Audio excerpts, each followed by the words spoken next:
Welcome back to the Sherwood Urban Farm, and in today's video we are going to dive deep into the world of growing potatoes, from seed potato all the way through to harvest.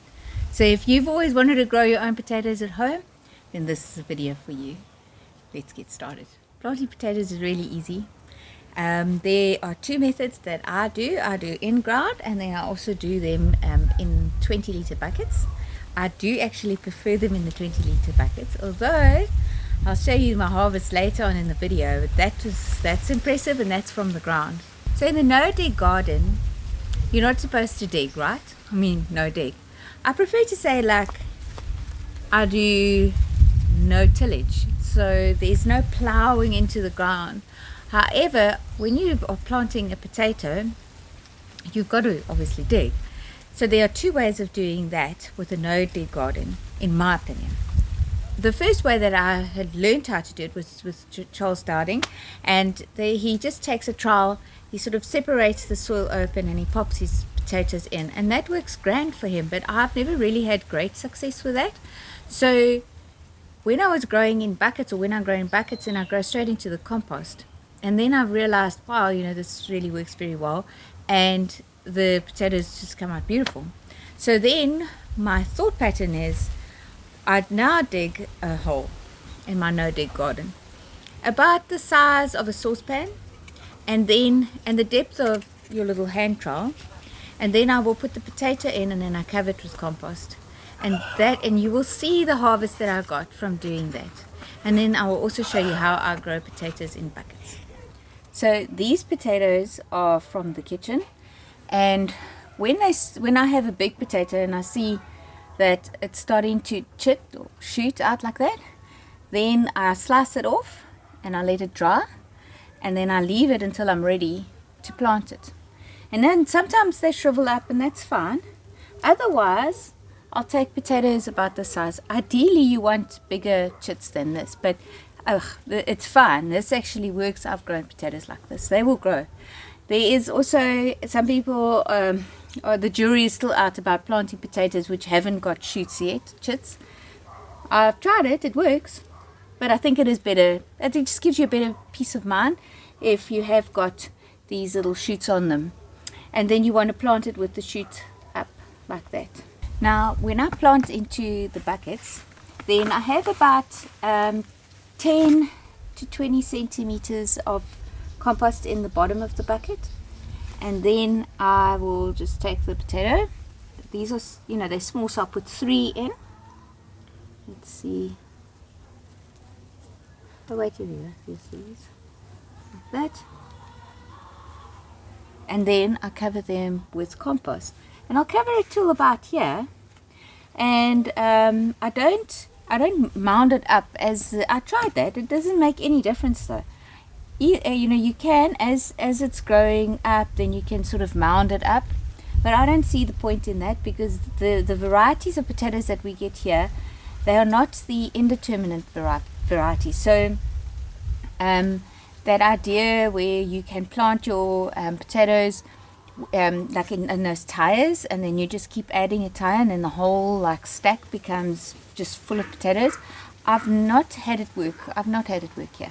And I have done a bit of research, and it seems that you actually have to have that variety of potato that is like a indeterminate variety of potatoes.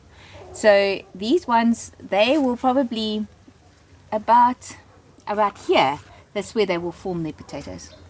So I don't bother with just like getting it up. I'm now going to put compost in till about there, and the potatoes will form sort of midway in between those. So once the potatoes are in, then I just take some more compost and I fill it up almost to the top. There we go. And then I'm going to water that in. And then you want to place your bucket in a nice sunny position. Of course, the advantages of the buckets is that you can move it around wherever the sun is, and that works very well. Your potatoes are ready to harvest once they have died back like these ones. There are some varieties that will flower first and then they die back, and then you know they are ready for it. I've got one like that in a bucket, but these are the Sifra potatoes, so they will just die back and then you know it's time to harvest your potatoes. I'm going to pop you all on a time lapse and then we'll see how many potatoes we get out of this.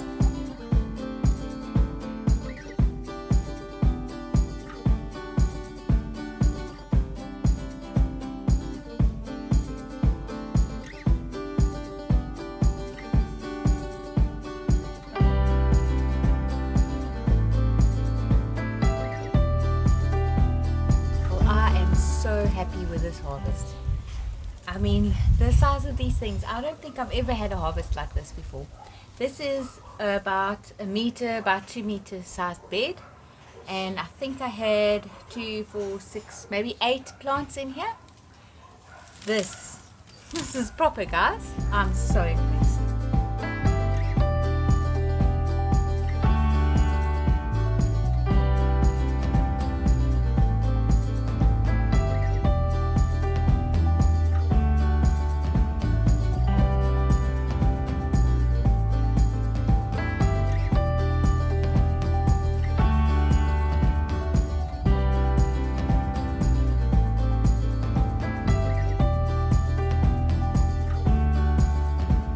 This is also another small space, and I got mainly sort of medium-sized potatoes out of here.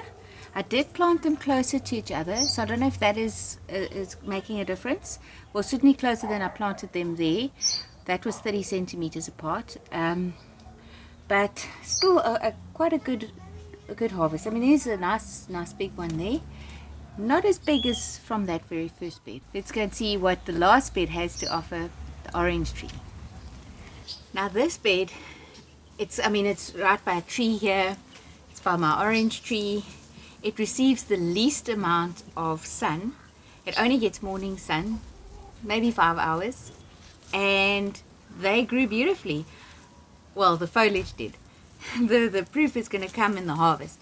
But I'm looking here and I can already see that there are some potatoes, unfortunately a little bit green. I think I'll let these shoot out so that they can grow them again, but otherwise I mean it is also there. I mean, like, this one still looks pretty good, but I'm going to pull it all out and then we'll see how much we get from this bed.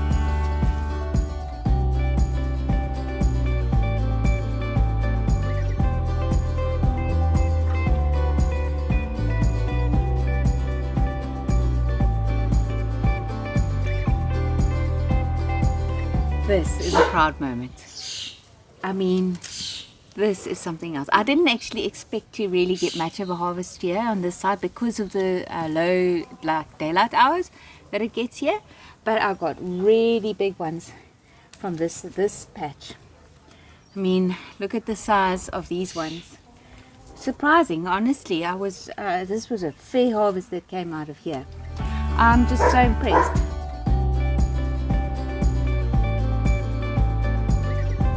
So there you have it. That is how you grow potatoes. What I'm going to do now is I'm going to take off these ones, in particular the ones that got exposed to the sun. Anything about this size, not when it's damaged though, this one's a bit damaged, but anyways, about this size, about golf ball size. And then I'm going to let them chit out and I'm going to plant them again. But I tell you, this makes it all worthwhile. And it is really not difficult with no dig. Well, this is, I suppose, a little bit of digging the way I did it, with just a little bit of a hole. I mean, it wasn't like trenching or anything like that.